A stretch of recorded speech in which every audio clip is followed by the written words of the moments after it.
நடுவினிலோ தெருவினில் மித வெயிலினில் இத வெளிச்சத்தில் மழை வரும் என உன்னை தரும் என அண்டத்தின் எண்ணம் என்னென்ன என நீ அமைத்திடும் வீட்டுக்குள்ள பூச்செடிகளின் பூக்களை வெல்ல சுருள் முடியுடன் இரு மகன்களை இறை வழங்கிட இமை நிறந்திட கடவென கவிதைகள் என கதை வளர்ந்ததும் அவர் வளர்ந்ததும் மறுமுறை இருமுறை உன் பிறவியை கிடைக்கணும் அவர்களுக்குமே உன் முகம் கொண்ட இரு மகள்களை இறை அருளிட அனைவரும் அழகிய சுய படங்களை எடுக்கவே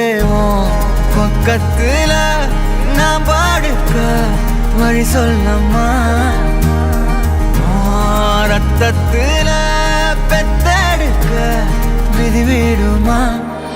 தீமா தீமா